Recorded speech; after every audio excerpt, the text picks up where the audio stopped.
Ìwọ. Kí ló dé tó lọ sọ́dọ̀ Ayọ̀délé tó lọ misbehave?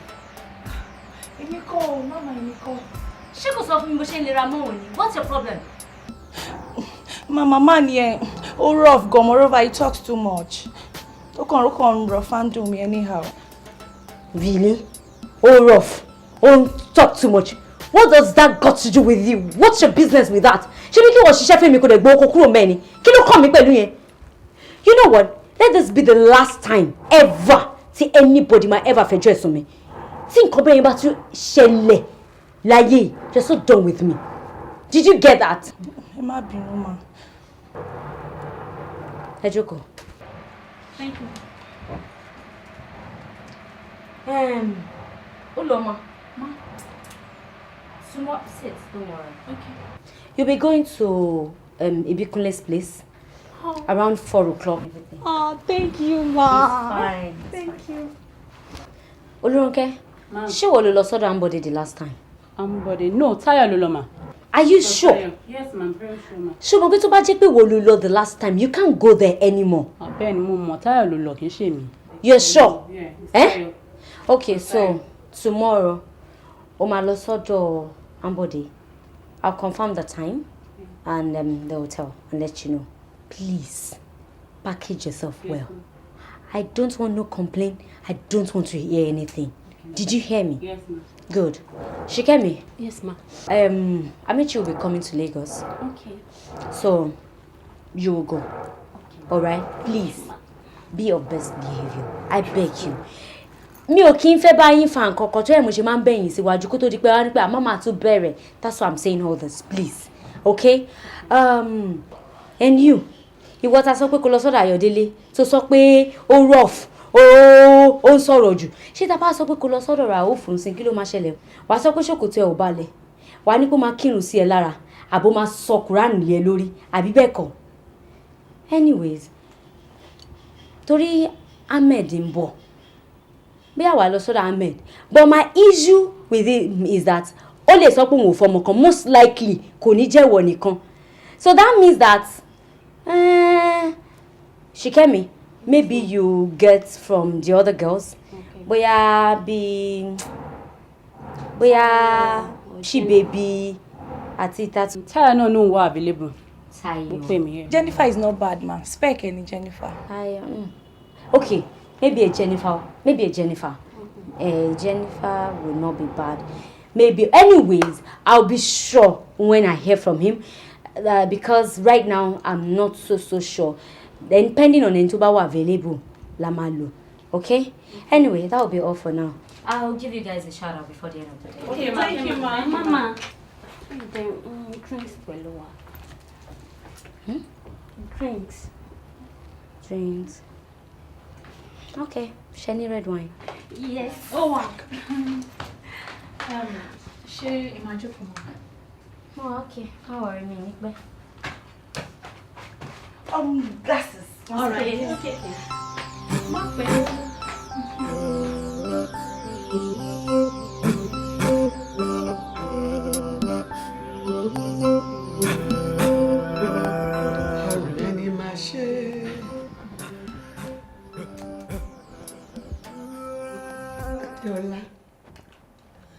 How many máa ṣe lùgbẹ̀yìn o ẹni rẹ̀ bímọ kò ṣègbèrè ọmọ.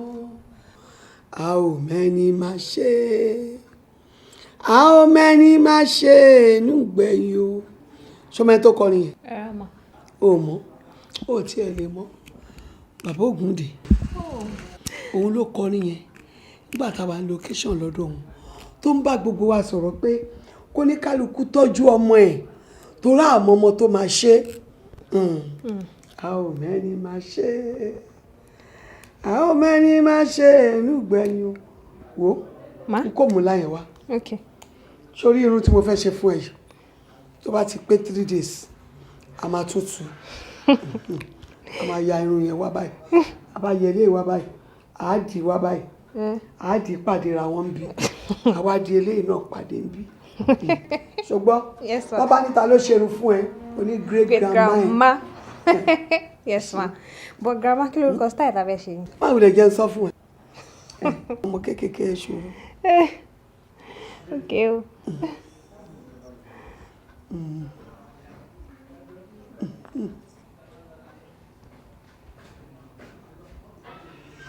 àwa náà ṣògiri àgbà kan ti dé mi Ẹ ti fílẹ̀ fáwọn báyìí. a ti ju gbogbo ẹ lẹ fọwọ́ kan ṣé kò le jù No ma, ó wà okay. èmi ló dé wàá fi irun jọ o Eh. irun tèmi náà gùn gan o Ah. irun mi gùn o Bóyá ń sílẹ̀. wo ọ̀nà tó ń ṣílẹ̀ ń sìn bóyá ti gbọ́. Àgbà ti dé. ìyá ẹnì kọ́kọ́ ìgbà tí mo yìí ń ṣe adájọ́ Eh. irun mi ó kọ́ mi bí ni tó máa kọ́ ọmọ náà báyìí àgbàdé. Àgbà ti dé.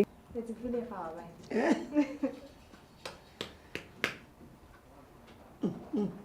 Sorry, báwo ló ṣe rí ṣé kò le jù.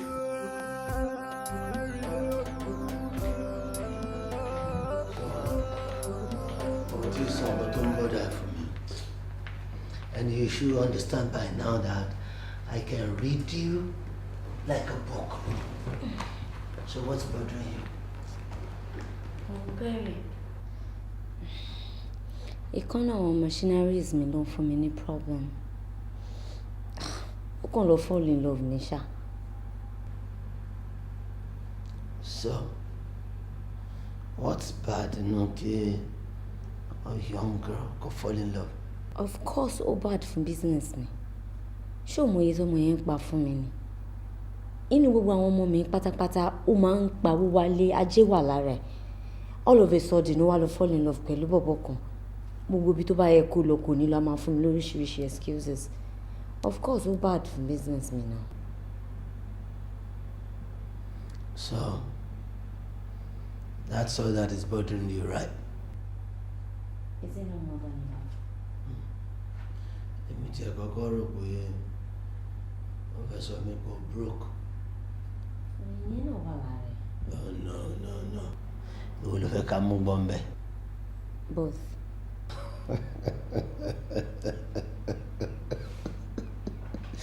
All right then. For that girl, èmi á ní káwọn boys mi kí wọ́n lọ gbé wá fún mi. So you can be rest assured pé òun àti bọ́yàn ò ní ríra wọn mọ́. Ever. I can do anything for my baby now. That's really So concerning the leakage, are you still broke? Of course I am. Women, obìnrin àtowó, owó ṣáà kí n tó obìnrin ṣá. Ṣé kò kí n ṣọ̀rọ̀ owó ni mo wá bẹ̀ sọ mí báyìí?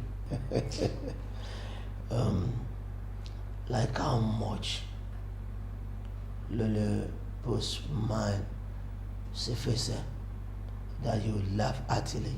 Like how much? For now. Let's say like 5M will do. Done. Done? Yes. Oh, that's really charmer.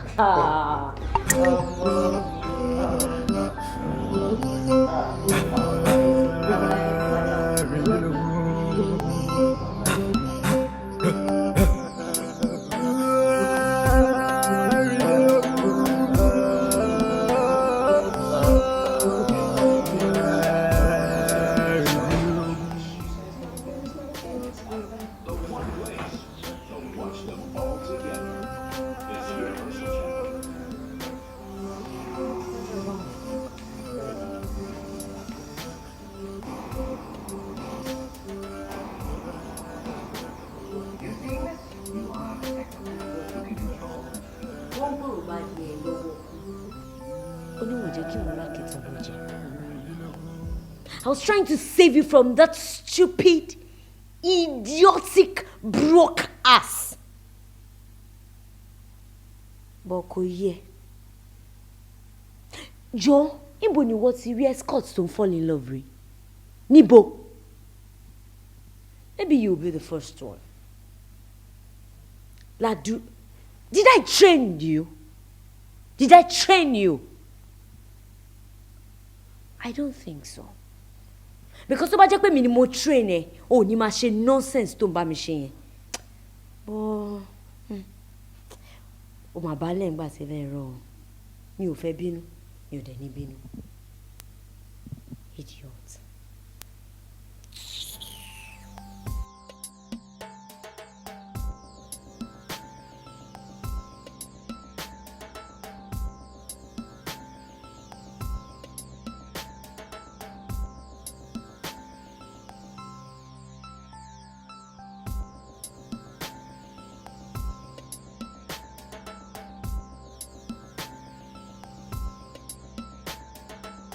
Do you know me?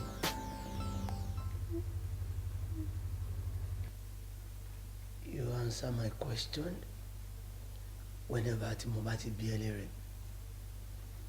Do you know me? No. Okay.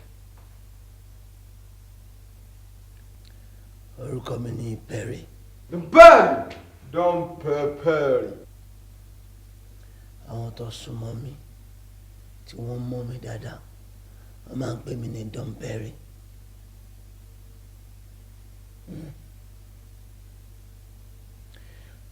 Àwọn èèyàn tí ò mọ̀ mí tí mo máa ń ṣẹ̀rù bà tó máa ń wò mí látòkèrè wọ́n máa ń pè mí ní ikú.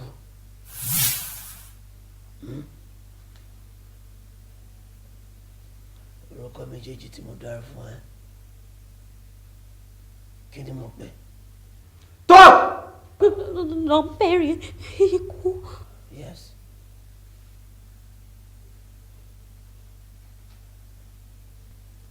How old are you? 28. 28. Ṣé máa dá kó má di 29 kó kún 28? No, sir. Okay. These are my terms. Ọmọkùnrin idiot tó ń tẹ̀lé ẹ́. Frolicking with. Mo fẹ́ ever rí wa àti ẹ̀ papọ̀ mọ́.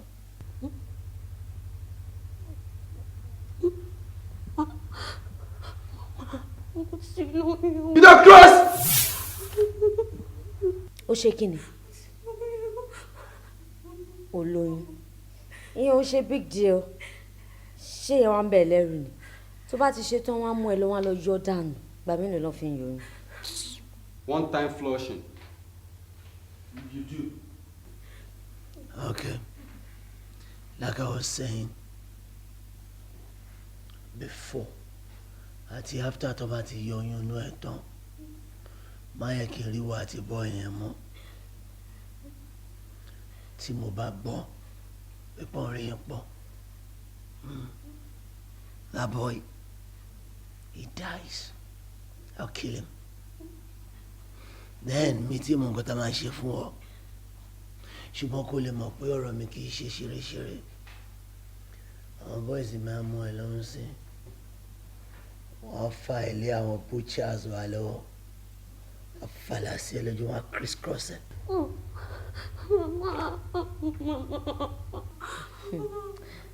Sweetheart, ó ṣe má jẹ́ kán falà sí lójú. Ṣé o mọ̀ pé ojú ló ń tà? Ojú yẹn ló fi ń pawó fèmí. Tó bá ti wá kọlà bí kọ̀wé ìsìn, kò ní wúlò dáadáa fún mi mọ́. Bóyá kán kọ́ síbòmí, àbí tó máa gùn díẹ̀ àbí somewhere else. Hey, turn around. Turn around!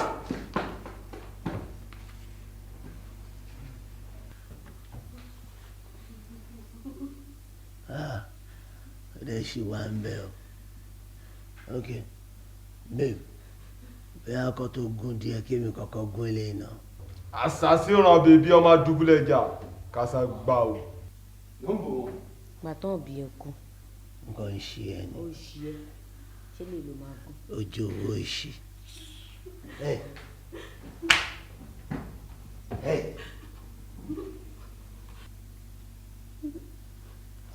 nǹkan tí mo sọ fún ẹ ṣé o ti gbọ́ ó dẹ̀ gbà ojú mi tó ń wò yìí rí i pé yàtọ̀ sí àpò ojú mi tó dúdú rí i pé òkú funfun ṣòro ojú mi tó ń wò yìí ojú mi yẹn rẹ́rìn why torí mo lọ́ọ̀fù ìyá ẹ tó jókòó yìí ó dẹ̀ nìkan máa ṣe nǹkan kan fún ẹ lẹ́nu for that I'm letting you go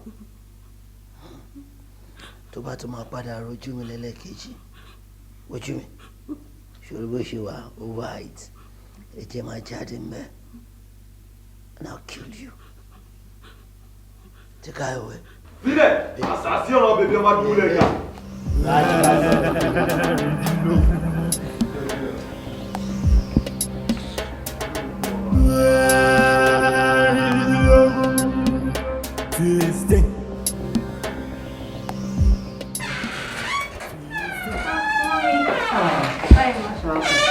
Mami. Ọkọ mi.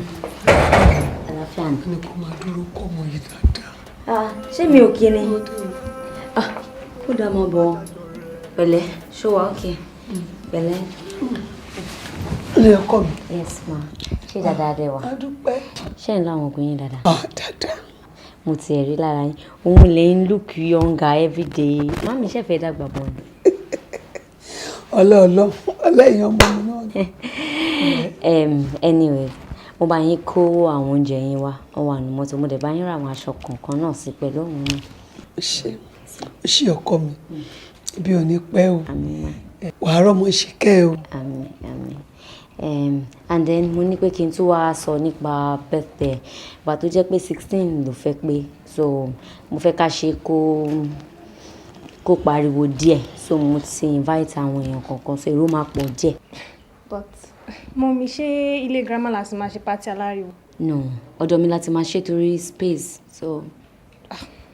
Mi ò lọ lé yín o. Lé yín last time tí mo wá sílé yẹn kanra mọ́ mi ò lọ o.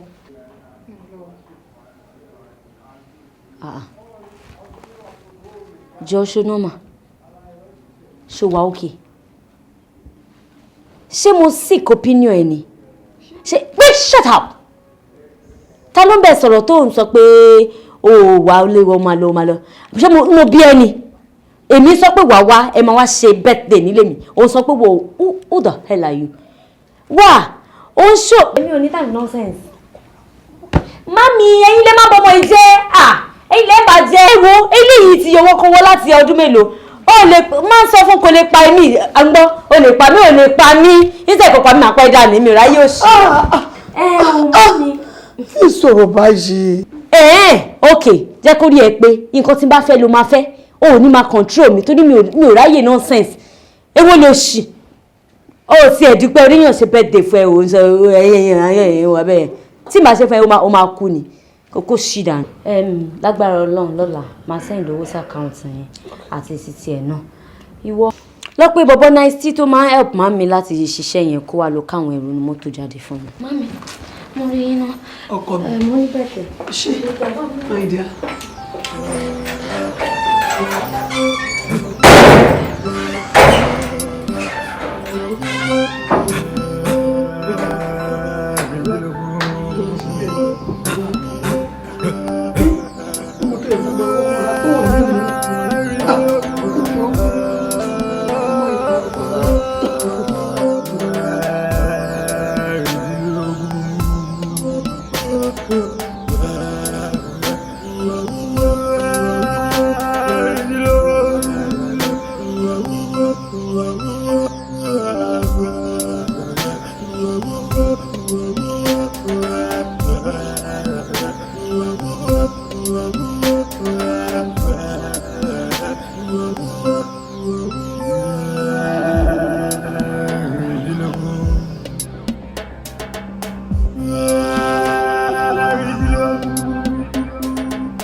Jọba mi sọ̀rọ̀. Jọba. Kí ló ṣe? Oyún ni màá ṣe ni. Oyún? Mo ló ti róyún. My baby, bá mi sọ̀rọ̀.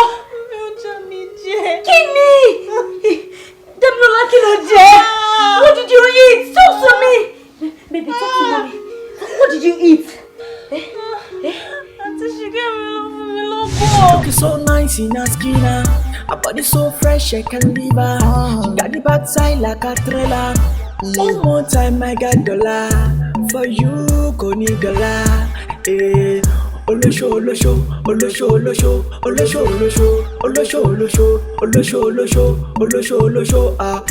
Fìbàdí yẹ pa wo, ó yá fìbàdí yẹ já wo. Fìbàdí yẹ sọ̀rọ̀ gan, ó sọ̀rọ̀ gan. Wọ́n fi ilẹ̀ gan. Fìbàdí yẹ jù gan, ó jù gan. Wọ́n gbádùn ẹ̀ gan.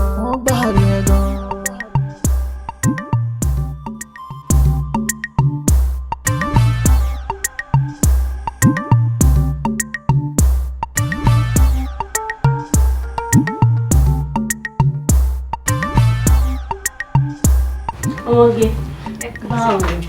Wo, ìjọ ta fẹ́ jó bí birthday lọ́la, mo máa ń ṣe rehearsal rẹ̀. Ṣé máa join wa? No ma, no, thank you. Àǹtí Ṣìkẹ́ mi mo fẹ́ rí yín. Like right now? Yes ma. Má bọ̀. Mo gbọ́. I would like to speak to you privately. Really? Yeah. Okay. Wọ́n wá yín kẹ́. Tina, ó yá máa pè rìn mí lọ́kàn.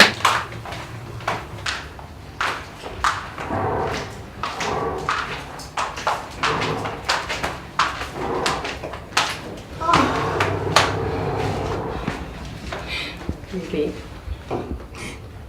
Please, I don't want my mommy to kill me. She will kill me if she finds out. Anyway, please stop crying. It has happened already. My grandma would hate me. You don't understand. Probably for a little while, but I'm convinced she knows better than whipping over spilled milk. Even though you're far too young to be copulating. What is copulating? Having sex. I didn't want to do it though. I swear. Now that you did, or is it that somebody forced you? No, it didn't force me. Anyway, why are you here? I don't want my mommy to know. Hey, Dami, I don't see any possibilities in that because pregnancy is not something you can hide for so long. Please help me. She will kill me. Oh, that is very, very certain. She will kill you.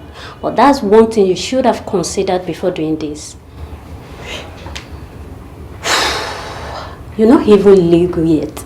Even we that are legal insist on condoms. No, I'm sorry. Anyway, don't go anywhere.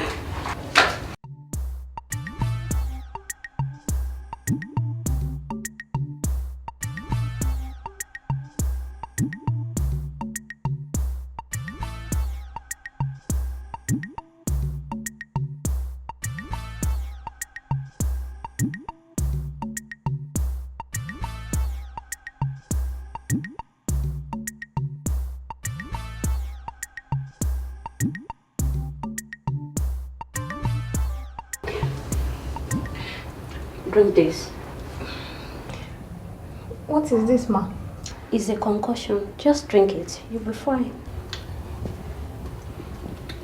So tell me, who is responsible?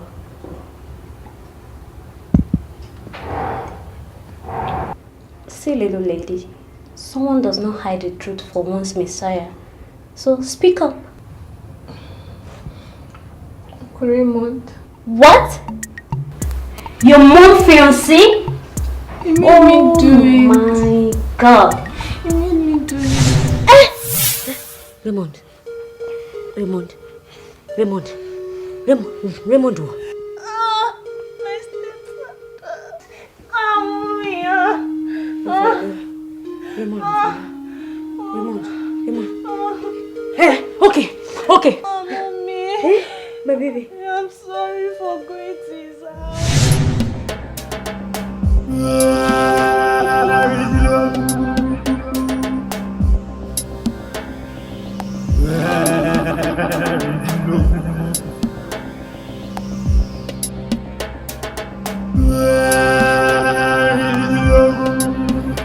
Bye, sir. Grandma go. Wọ́n lọ sí church meeting. So mi ò bá wọn. Bá wọn. Ṣé kò sí? No, kò sí. Mo fẹ́ rí wọn fún ọ̀rọ̀ kan tó wà important ni, but Fún kí ni ẹ? something personal. Okay, maybe you have to come back, sir. Níbo ni wọ́n wá ń lọ? Mo kàn ní kí n stroll bàbá ẹ̀ ní jàre, ilé wà boring sí mi. O fẹ́ stroll.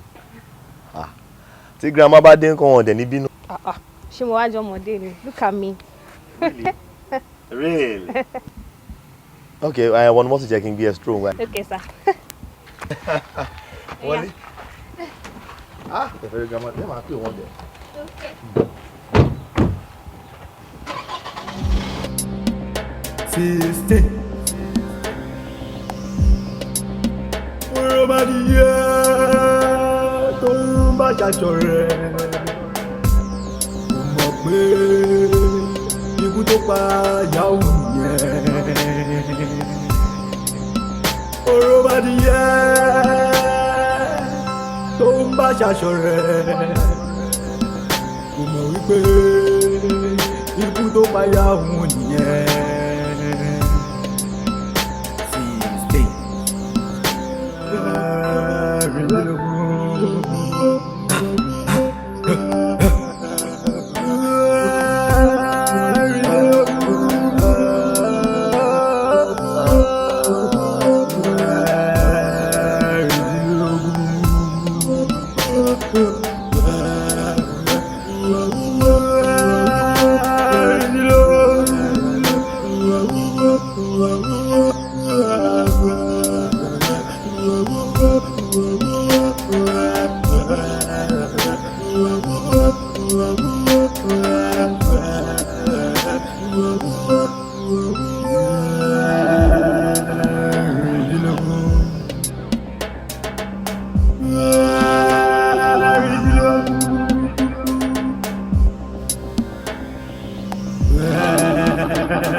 What is wrong with you?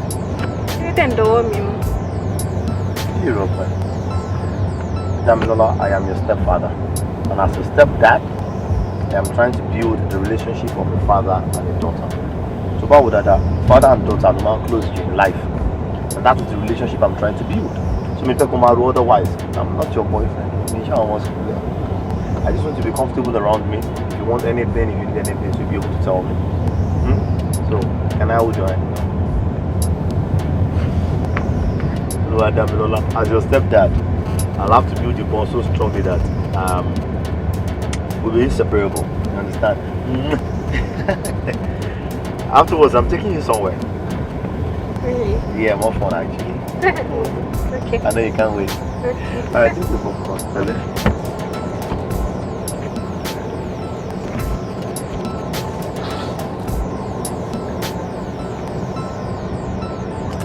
There you go.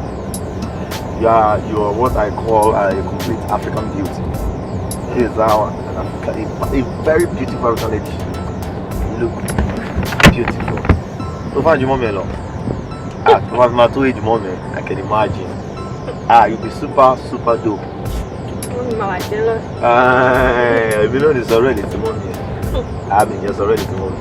Just continue on. Alright. You sure you're not hungry? How about a peck for step back? Yeah, that's a big one. Smart girl. So, what are we looking at you becoming? A lawyer. Lawyer. His stepdad there, at least I have a daughter who can stand for me and fight for me in court of law. Yes. That's brilliant. That's beautiful. I thought you were going to say medical doctor. Yes. It's alright.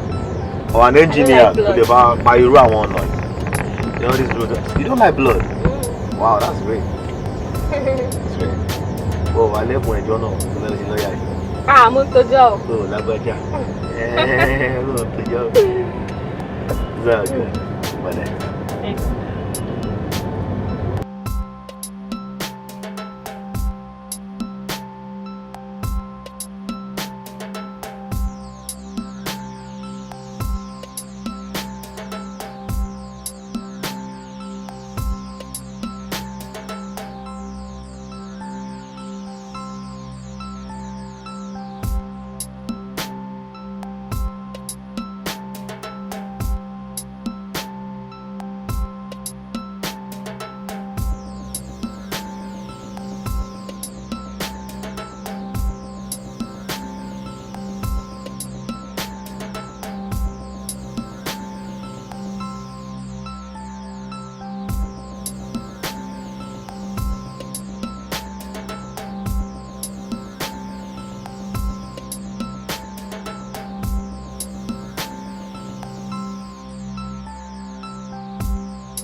Come in.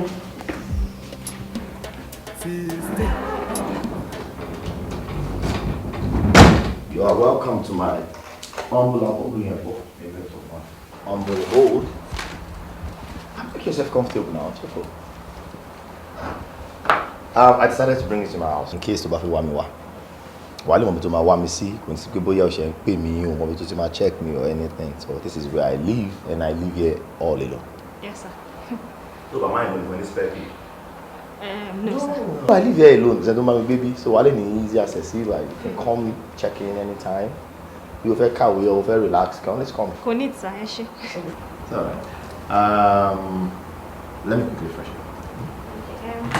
Mo fi pe ke mi ma lọ sin. No, let me refresh you. I'm not my drop there.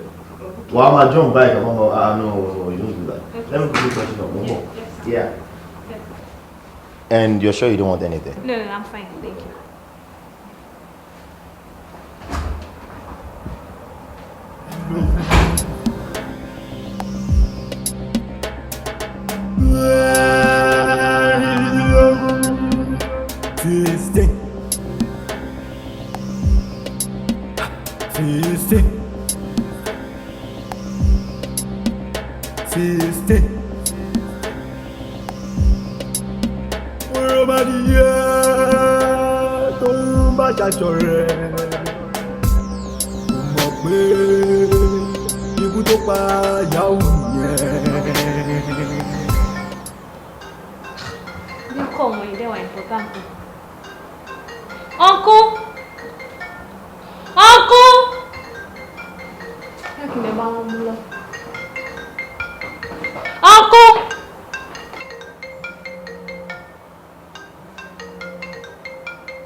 Yeah? Phone you ring, sir. Oh, okay, Oshie. Buy me drop a sorry bed. Okay.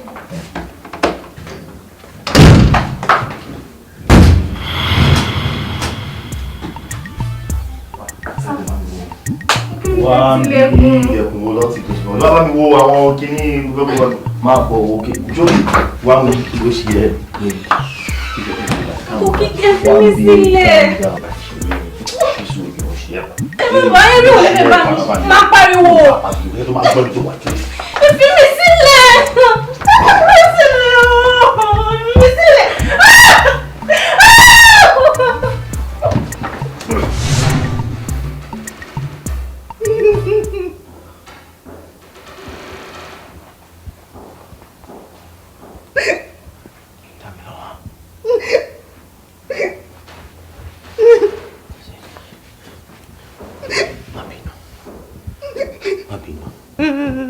I'm so sorry. I thought you were lying when you told me you were a virgin. I didn't believe you. Mabino, I am sorry.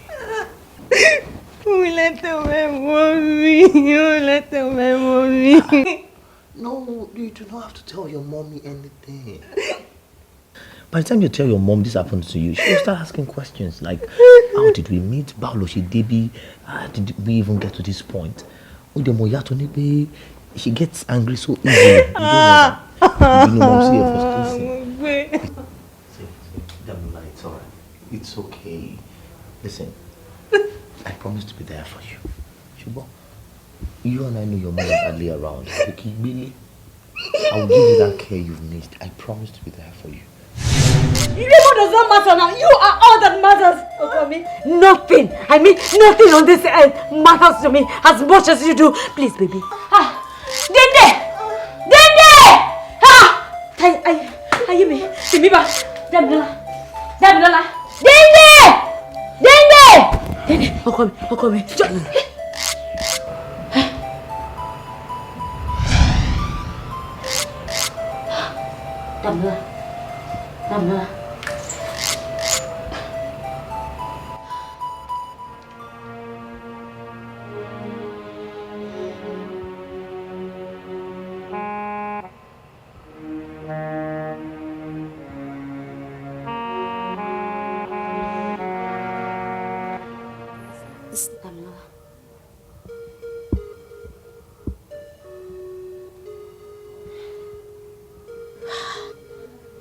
Damilola. Damilola. But you know you can't do this to me. Dami, you know you can't do this to me.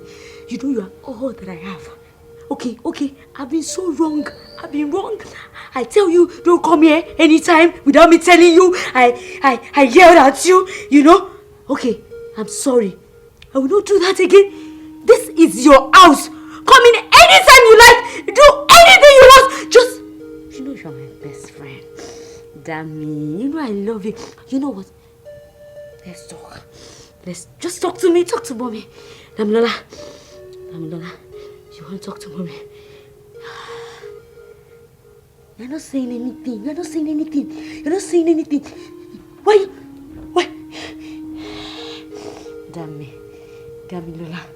Damilola. Dami, I promise to take you for summer. I promise. I've promised you a whole lot of things. Okomi, I'm ready to do them.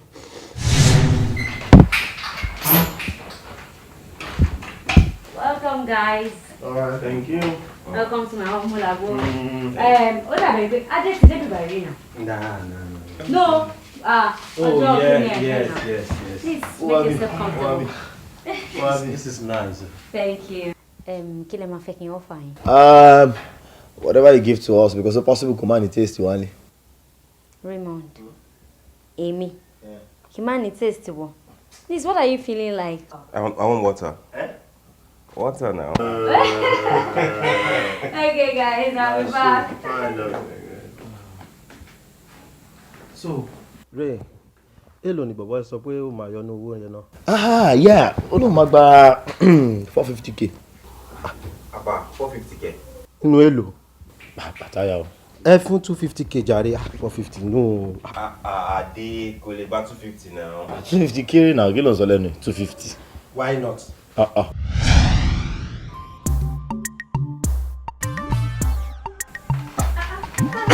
Look who we have here. My baby girl. How are you? Very well. Glad to I'm very well. Pẹ̀lẹ́. Mom náà ṣe wọlé ni. Oh, okay.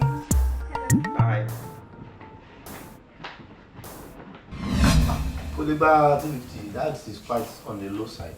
Wà rè ọmọ tuntun yìí ti jáde gan. Ọmọ yẹn ó complete.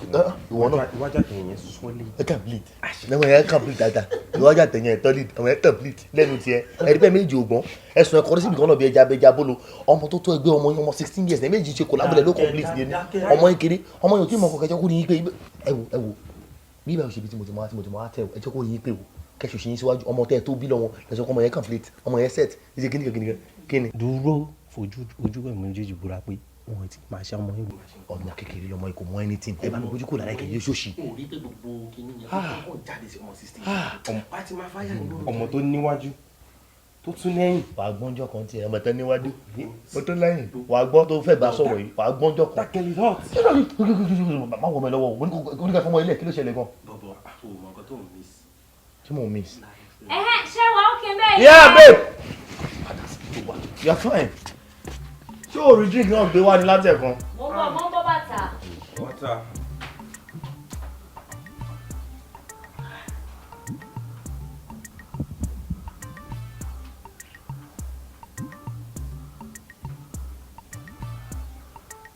Raymond! Baby! Yeah, what's up? Yeah, baby. I'm done. Let's go. Damilola, ṣé mi ò ti sọ fún ẹ pé kó yé máa sùn sórí orí sofa mi báyìí ni? Kó tilẹ̀kùn, I'm going out. Okay, darling, let's go. Tilẹ̀kùn mi o. I'll be good.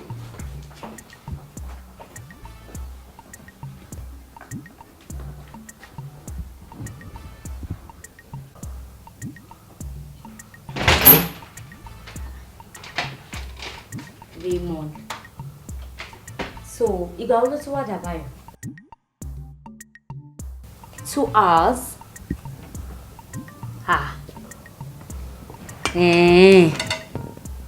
Ó dàbẹ̀. Okay o. Oúnjẹ tèmi ò ṣáà gbọ́dọ̀ waste. Okay, I love you too. All right, later. Mommy.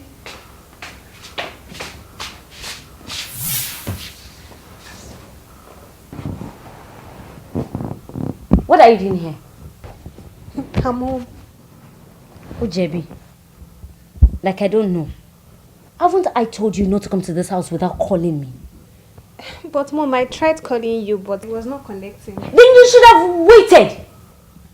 Damilola, I've told you severally not to come to this house without my consent, haven't I? Now listen to me, Damilola. Don't you ever, I mean ever in your life, come to this house without me telling you to come. Did you hear me? Yes. Get out. Damilola, come! Owó ṣeré. Nonsense. Bó ṣeré. Ṣorí bí orí mi. Kí ló wá ṣe bí báyìí sìn? Kí ló wá ṣe? Nonsense. Ti bẹ̀rẹ̀ rá mi. Wọ́n ò lè pa èmi o. Kò tiẹ̀ possible má tiẹ̀ rò ó. Kò lè ṣẹlẹ̀.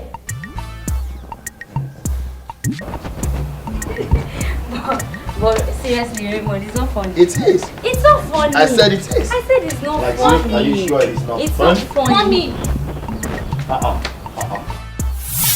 Okay, Raymond. How are you? Fine, sir. Bọ́ o sọ fún mi pé dá mi wà rà. Ṣé sọ fún mi pé òun bọ́ ń bí báyìí? Ṣé bí ìgbà tí mo dé láti ibi tí mo ti lọ ni mo bá ń bí báyìí? Kò sọ fún mi náà. High five. Bẹ́ẹ̀ ṣe máa ń ṣe.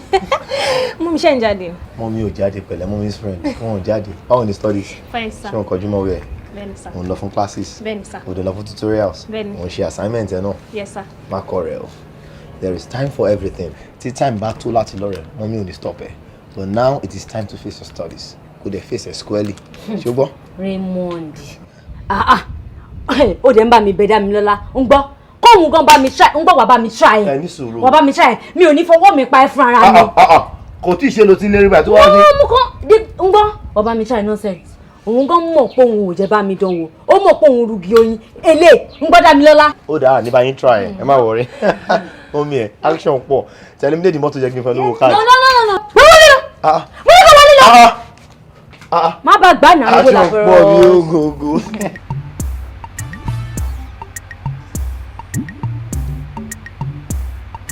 Is it true?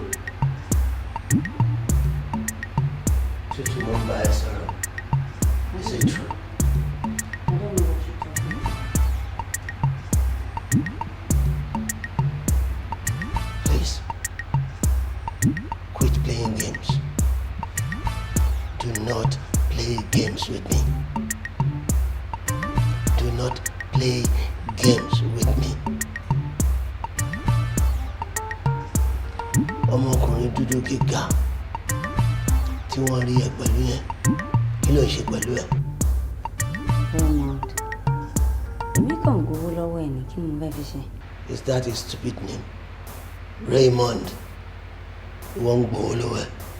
Then you must be stupid too. You're crazy for saying that. Wọ́n gbowó lọ́wọ́ ọdún yẹn.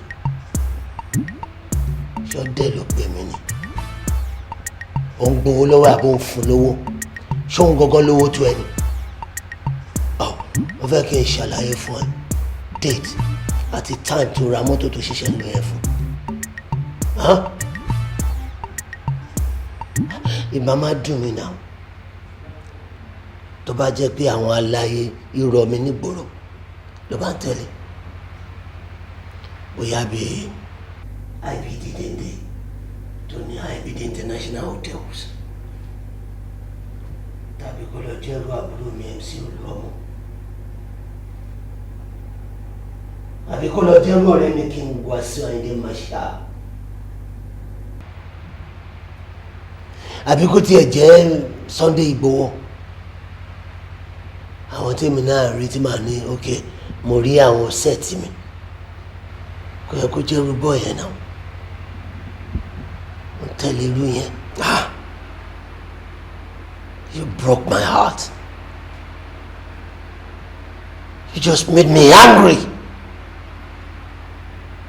Wọ́n ló ń fowó ó ń tẹ̀lé irú ọmọ yẹn tó bá yàwó àti ẹ̀ máa tẹ̀lé àwọn ohun tíátà onífìmù yẹn náà kiri àwọn tí wọn kì í lówó lọ́wọ́ yẹn láìkẹ́ ń tó gáàbí tó bá yà máa tó rí ẹ pẹ̀lú èyí tó wà lábẹ́kúta wọn yẹn Ọdúnládé Adékọ́lá àbí kí lórúkọ ẹ̀ àbẹ̀lú yìí tó múlé síbàdàn tó ń ṣe fíìmù tí bàbá ẹ̀ náà ń ṣe tíátà yẹn Fẹ́mi Adébóyè àbí Adébáyọ̀ ó mọ ìyàrá ẹ̀ èmi dẹ̀ ló ń rí fíìmù nígbà tí ọmọ yẹn máa ṣe ọ̀nàrẹ́bù tó ń ṣe yẹn mo mọ báwọn èèyàn ṣe wá rí wa. You forced my hand and I'm so mad at you right now. Kí ló ń wá? Money or what?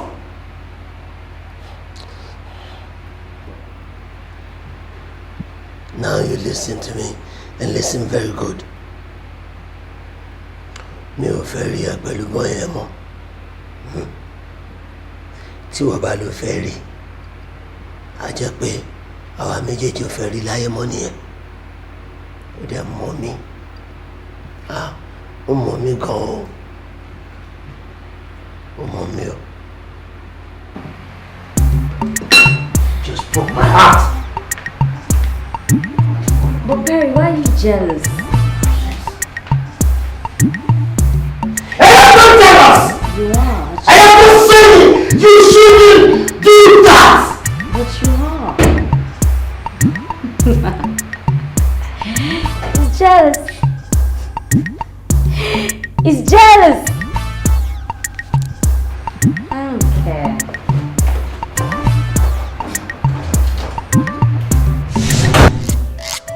Bá lọ bá mi lọ àbọ̀ mi bọ̀ o. Ṣìkàṣìkà máa rántí ẹ̀san mi padà bọ̀. 16 àbọ̀ mi bọ̀ o. Àgbà tó bá ro fọ́ọ̀kà o. Ṣìkàṣìkà ọmọ rẹ̀ á jẹ níbẹ̀ o. Ìwọ ṣìkàṣìkà. Àgbà tó bá ro fọ́ọ̀kà o. Ọmọ rẹ̀ á jẹ níbẹ̀ o. Ìwọ ṣìkàṣìkà. Ìgbà tó bá fi wíńkà o. Ṣìkàṣìkà. Òun ló máa fi gbá o. Ìwọ ṣìkàṣìkà. Ìgbà tó bá fi wíńkà o. Ṣìkàṣìkà. Òun ló máa fi gbá o. Ìwọ ṣìkàṣìkà.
Dédé, lọ sí grocery store. Sọ pé mo ní pé kán kó àwọn ẹrù mi tí mo order kán kó fún ẹ kó máa kó bọ̀ nílé fún mi. Grocery kí ló ń pè bẹ́ẹ̀? Ṣé o stupid ni? Sórí ẹ dàrú ni? Ọ̀dọ́ tó yìí ló ń jẹ́ bẹ́ẹ̀ tó bá dẹ̀ bá mẹ́ dúró síbẹ̀ tó bá fi dé kó bá mi kọ́. Lọ́jọ́ ọ̀dẹ̀ idiot mo pè látàárọ̀ ó gbé wèrè sétí. Stupid boy.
Bá mi lọ àbọ̀ mi bọ̀ o ṣìkàṣìkà máa rántí ẹ̀san mi padà bọ̀. 16 àbọ̀ mi bọ̀ o. Àgbà tó bá ro fọ́ọ̀kà o ọmọ rẹ̀ á jẹ níbẹ̀ o. Àgbà tó bá ro fọ́ọ̀kà o ọmọ rẹ̀ á jẹ níbẹ̀ o. Ìgbà tó bá fi wíńkà o òun ló máa fi gbá o. Ìgbà tó bá fi wíńkà o òun ló máa fi gbá o.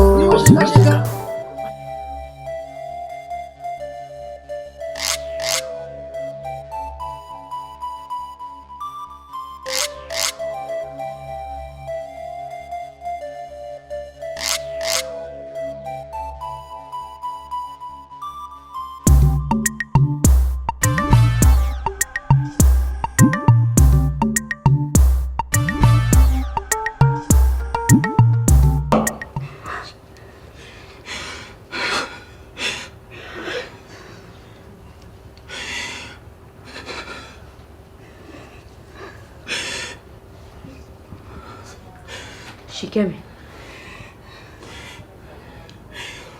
kí ló fọ́mọ mi mọ̀? Sọ́nà!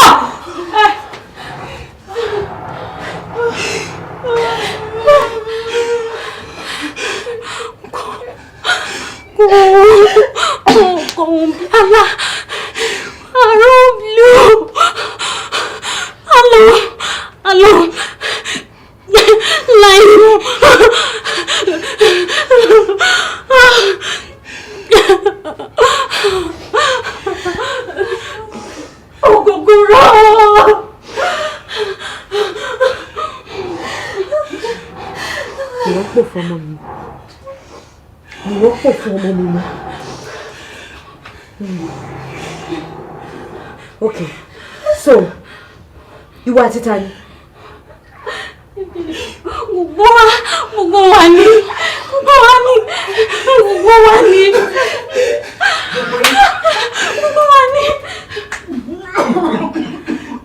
So lọ́dúró gbogbo nǹkan tí èmi ṣe fún yín. I picked you up from the gutter.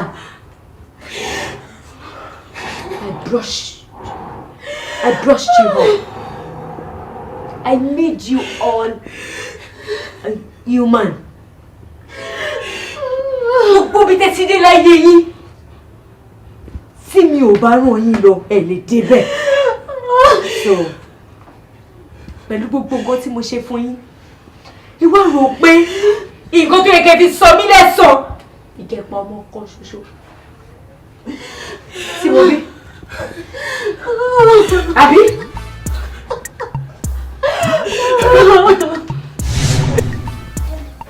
Kí ló dé tí wò lọ sí patí tèmi ti gbowó ẹ̀? Fẹ́rẹ̀ mi jẹ́ ní màmá. Ọ̀rẹ́, àbí o lọ nítorí ọ̀rọ̀ tí dókítà sọ fún ẹ pé wúńbẹ ti bàjẹ́? Ó dàbẹ̀. Ó dàbẹ̀.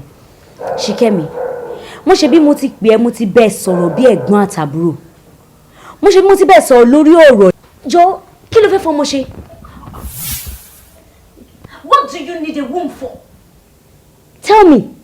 Láyé tó jẹ́ wípé àwọn èèyàn tó ń ṣiṣẹ́ wa ẹ̀ wọ́n ń deliberately lọ yọ womb ara wọn torí wọn fẹ́ disturbance. Because tó bá ti yọ kò ní cost wọn anything, wọ́n lè jayé orí, wọ́n lè ṣe nǹkan tó bá wọn. They don't have to pay for contraceptive, they don't have to go extra miles torí wípé wọn ò fẹ́ ọmọ. Ìwọ wá rí lọ́fẹ̀ẹ́ lófò, ó wá ń lejú, ó wá ń kárí bọ́ọ̀lù. What's your problem? Ẹ wo màmá, ṣé iṣẹ́ aṣẹ́wó mo fẹ́ máa ṣe forever ni? Mi fẹ́ bímọ. Just shut her gutter mouth. Ta ló ń ṣiṣẹ́ aṣẹ́wó? For your information, ó ṣiṣẹ́ aṣẹ́wó escort ló ń pè é. Hey, are you not better than a lot of people out there doing a white collar job? Ṣọmọ iye tó ń earn. Do you know how much you're earning as a professional escort? Ṣọmọ. Okay. Tó bá dé wá feel pé o need ọmọ, you can always adopt. So what's the big deal? Why are you making a big deal out of nothing?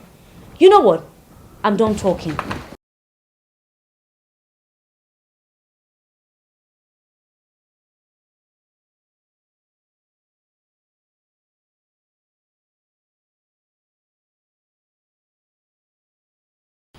Èmi máa pe màmá o. Ọmọ tó wà báyìí ló dé di wọn máa ṣe lágbáyà. Ṣé mi wà ní jẹ́ kí màmá wà wẹ̀? Irú wo ló ń sọ lẹ́nu yìí? Ìgbà mi kò máa sọ nǹkan tó máa bí mi nínú. Gbàládórí nǹkan tí màmá ṣe fún ẹ. It's not enough reason to do the daughter anyhow. Ọmọ kọ́ ló ṣẹ̀ mí, ìyá ẹ̀ ló ṣẹ̀ mí, ìyá tó dẹ̀ ṣẹ̀ mí, èmi ti dáríjì, so kí la ń sọ? O dáríjì? Dáríjì ta ni? No, dáríjì ta ni? Wọ́n ọmọ bọ́ọ̀lù ẹ̀ bẹ́ẹ̀ jà. Àbí kó pọ̀ wèrè fún wèrè kí wèrè gbé wèrè mu. Kí ló ń sọ? Tàbí kó la ìtàn ẹ̀ báyìí kó bá tẹ sí ṣọ́ọ̀ṣì bọ̀. Bẹ́ẹ̀ ni bí ẹ̀ ṣe fọ́ọ̀sì ẹ̀ tó ṣe ṣẹ́yìn ẹ̀ kó bá tẹ́ bọ̀ kó bá rí gún sọ̀rùn. Yes. Fojú ẹ̀jẹ̀ yamayama. Ojú àánú ti fọ́. Ti kà ló kú bá. Okay. So òwe dẹ̀ ń pa fún mi nísìn ní pé tèmi náà bá nídìí ọmọ kí n lọ adopt ọmọ àbí bẹ́ẹ̀ kọ́. Ìkọ́ dẹ̀ ń pa fún mi sí nìyẹn.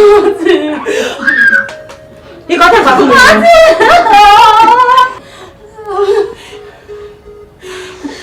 Sorry, ma.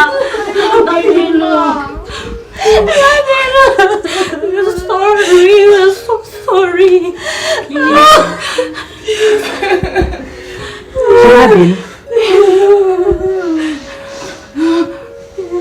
Kí má bínú.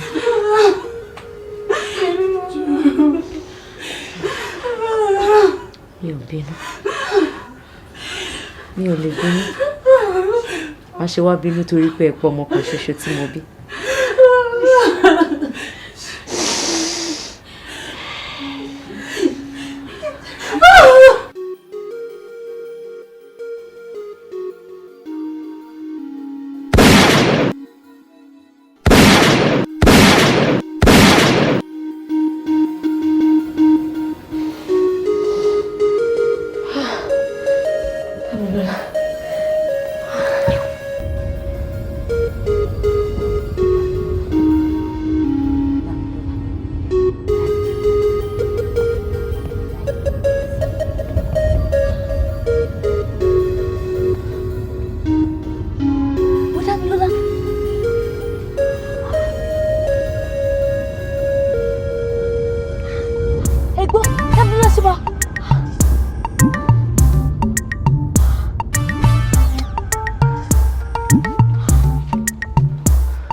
Damilola.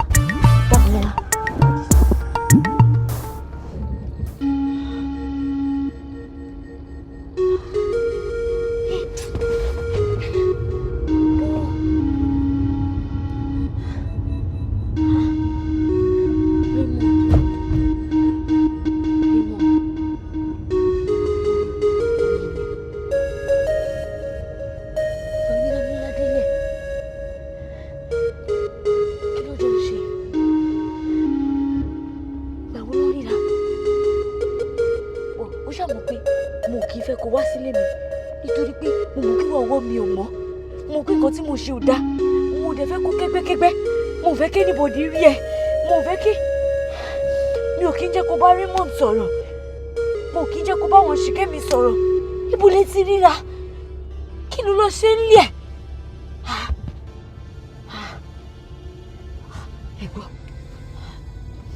Damilola, you just have to answer my questions. You won't know mo ní láti Damilo because of Damilo. How do I get an answer?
It's able to see. You didn't tell me you were coming. Yeah. You're always full of surprises. So now I'm coming. No. I actually have a surprise for you. It's a gift. Thank you, darling. First, it was a visit, and now a gift for me. Thanks, dear. So where is it? Oh, really?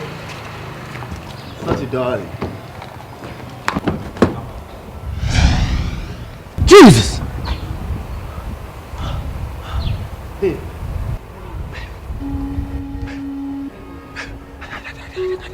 I didn't do it. I knew about it.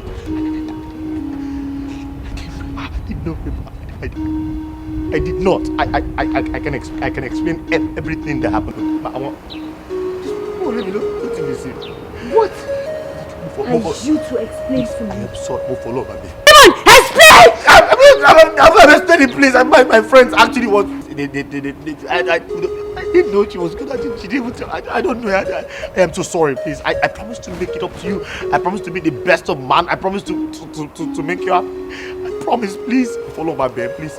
Find a place in your heart. Just forgive me. Follow my bed. I'll make it up to you. Whatever you want me to do, I will do. However you want me to make it up to you, I'll do it. Please just save my life. I am begging you. Raymond. I am begging you. Don't take my life. Raymond. You raped my only daughter and got her pregnant. I didn't even know. She didn't even tell me she was pregnant. I didn't know. I will kill you. I can't watch you. In the course of aborting the pregnancy, she died.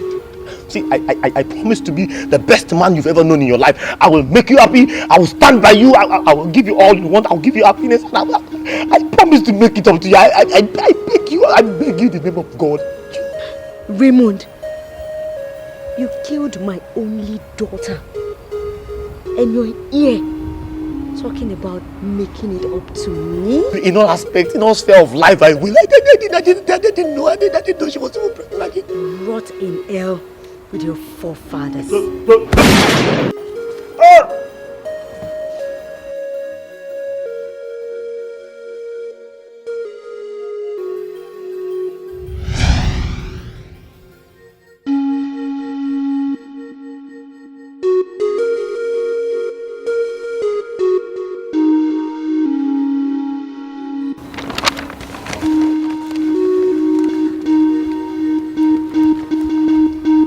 Kí ló ṣẹlẹ̀ ńbẹ̀? Ìwé mọ́tò yẹn ò pé ni. We are still on it, sir. All right.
Kí ló ṣẹlẹ̀? Nínú mọ́tò yẹn ó yá wọlé sínú mọ́tò kẹ́kẹ́ ẹ̀yin ẹ dúró mẹ́ yẹn o ẹ make sure pé mọ́tò yẹn ò lọ o. Yes sir.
Dámilọ́lá kí ló ṣe Dámilọ́lá kí ló ṣe ẹ Dámilọ́lá ti kú kí ló pa.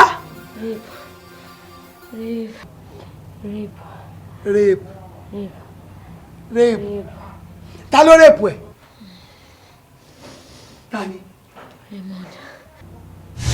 Raymond èwo Raymond wo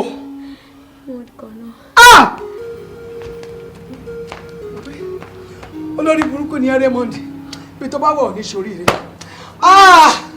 ìrìn àjìnà sí Raymond rẹ́pù ọ̀fọ̀ mi Dámilọ́lá ó lè ro tèmi dámi ṣọ̀tọ̀ ọdẹ tutù tí mo kìlọ̀ fún ẹgbẹ́ kan ṣọ́ni bá rìn láti kékeré.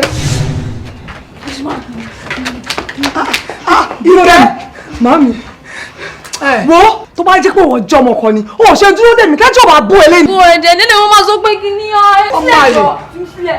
Ìkẹ́ mo ń kìlọ̀ fún ẹ báyìí kọ́ ọmọ yìí pa ẹ́ má jẹ́ kọ́ ọmọ yìí yẹ̀ mí lọ́rọ́ mo máa ń sọ fún ẹ Mami mi ò pa yín. Mi ò pa yín ṣe bẹ́ẹ̀ ilẹ̀ jókòó yọmọ ìfẹ́ gbẹ̀mí lẹ́nu mi fẹ́ pa ní. Kò ní pẹ́ jọ, kò ní pẹ́. Wọ́ tó ṣe ń lọ yóò gbọ́dọ̀ padà wá o. Ọlọ́run mami lè ló jẹ lọ́sàn yìí. Tí ò bá jẹ́ bẹ́ẹ̀ ni, máa pa ẹ́ dànù ni. Torí tí yóò bá bímọ gan, ó ń sọ àwọn ọmọ wèrè yìí. Alábíàmọ ń sọ̀rọ̀ báyìí. Ọlọ́run ní kẹ́ kó fọwọ́ ẹ̀ pọ̀ mọ́ ẹ̀. Alábíàmọ ń sọ̀rọ̀ báyìí torí Ọlọ́run. Ìwọ náà wọlé wá tó lọ dúró síta. Mi ò fẹ́ kó máa bóun wá ládùúgbò lójoojúmọ́. Wọ́n á ná tún bẹ̀rẹ̀. Ilé adájọ́ ni ilé adájọ́. Ṣé wàá yẹ ká máa rojọ́ lójoojúmọ́? Torí pé olúwa ẹja ilé adájọ́. Jọ torí Ọlọ́run filẹ̀ ìkẹ́ filẹ̀.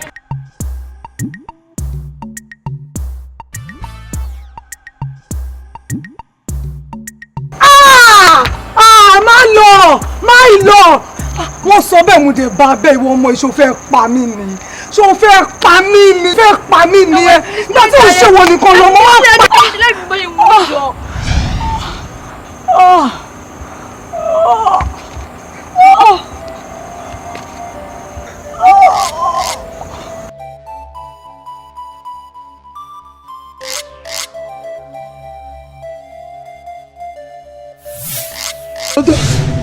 mo ní kò ṣe ní bari orí mi báyìí wà náà ọmọ tó kó sí.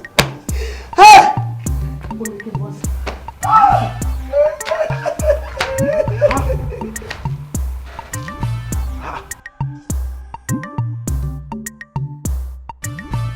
Ọ̀gá, madam yẹn ni. Good. Òkú ọmọ náà ni. Madam, you are under arrest. Yes. Ọlọ́pàá, ẹ má tó arrest òkú ọmọ ẹ̀ rẹ̀. Mọ́mí, ẹ fi wá sílẹ̀. Ẹ má tó arrest. Ẹ wá láti jẹ́ kó fi ṣiṣẹ́ iṣẹ́ tiwa làwa ń ṣe, ẹ má worry. Ṣé ti gbọ́? Ọlọ́pàá, ẹ ti pa ọmọ mi. Madam, ẹ ti pa mí lọ́mọ. Òkú ní méjì. Madam, ẹ ti pa. Ọlọ́pàá o. Madam, ọ̀gá. Yéé! Madam.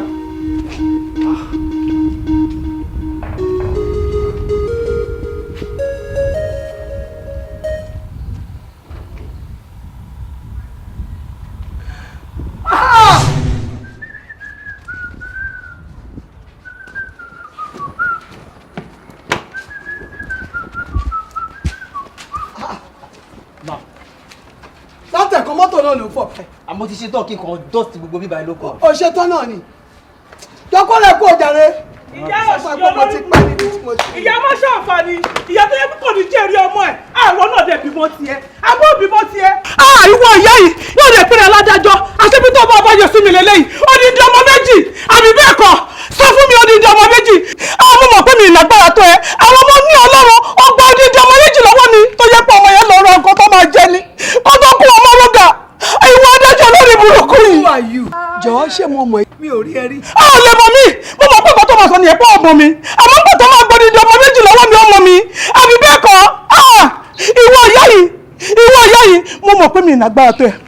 Mi ìdènà ó pẹ̀lú mi ìnáwó tó gbà pẹ̀lú ẹ, àmọ́ mo ní Ọlọ́run máa bá mi ṣèdájọ́ fún ẹ. Ó ti ṣàbí ọmọ ni. Sọrí ìtò ń sọ yìí, tó o bá tètè dákẹ́, kó kú òǹbí, ìwọ náà lọ bá àwọn ọmọ ẹ o.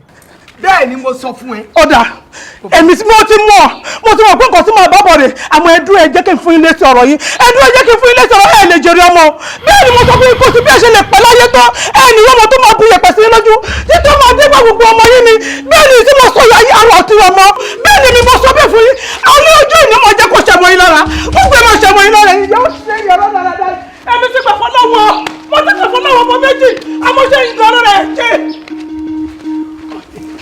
Ọdẹ òpònú wọlé pẹ̀lẹ́nu ló yọ àwọn ọmọ ẹnu wàhálà àwa ti dá ẹjọ́ yìí sórí adájọ́ ayé làwa o tó bá tiẹ̀ wá léèyàn kan tún fẹ́ tún dá ọ̀run ni ọ̀run náà ti lè dá kì í ṣáyé yìí mọ́ ẹjọ́ tá a bá dá wọn ò gbọ́dọ̀ wí ta ló fẹ́ yẹ̀ wò ayọ̀wò mi dé ẹ̀ ìwọ ò sí ń bẹ̀ nígbà náà mọ́ Ọlọ́run ló lè dá ìtókù bẹ́ẹ̀ ni mo sọ sórí ìtawà dá yìí ìdájọ́ ayé ni ọwọ́ wa ló wà.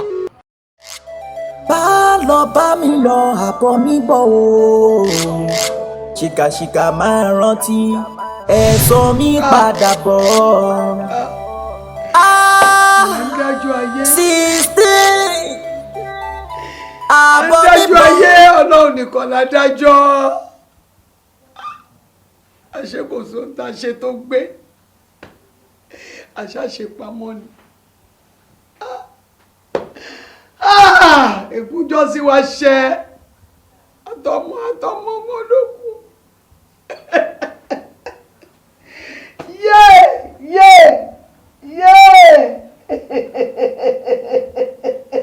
Ìgbà tó bá ro fọ́ọ̀kà o, ọmọ rẹ̀ á jẹ níbẹ̀ o.